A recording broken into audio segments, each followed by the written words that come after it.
Unity among believers is a key principle in faith communities, particularly in Christianity, where Jesus himself prayed for his followers to be one, that they all may be one as you, Father, are in me, and I in you, that they also may be one in us, that the world may believe that you sent me.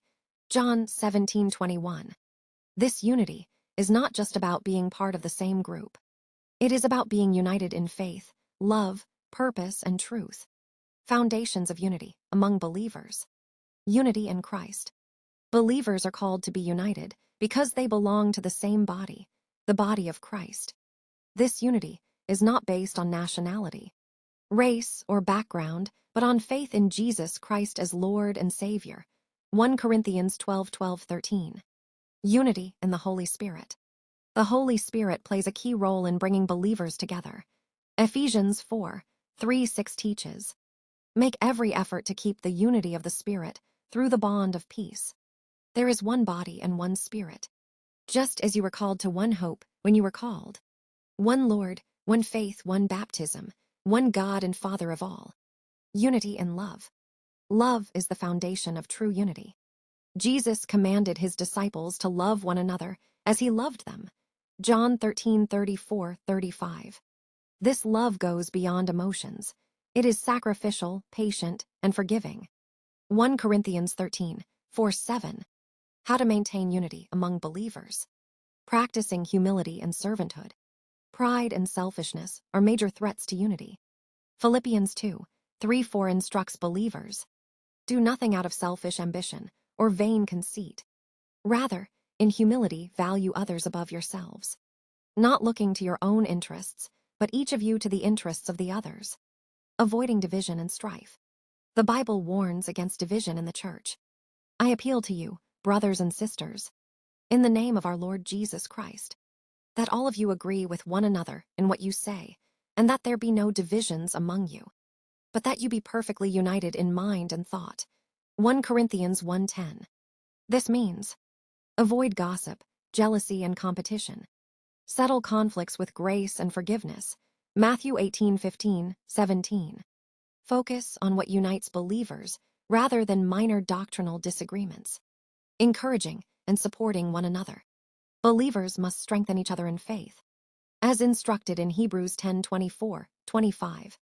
Let us consider how we may spur one another on toward love and good deeds, not giving up meeting together, as some are in the habit of doing, but encouraging one another. Ways to encourage unity. Pray for one another. James 5:16. Bear each other's burdens. Galatians 6:2. Share the word and grow together. Colossians 3:16. Working together for God's kingdom. Unity is not just about avoiding conflict.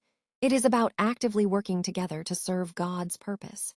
The early church demonstrated this in Acts 2:42-47, where believers shared everything and grew in faith together.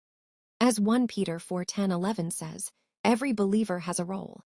Each of you should use whatever gift you have received to serve others, as faithful stewards of God's grace in its various forms. The power and blessings of unity. God's presence and power. When believers are united, God's presence is among them.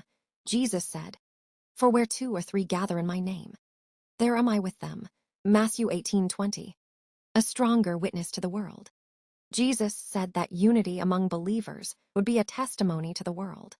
"By this, everyone will know that you are my disciples, if you love one another." John 13:35.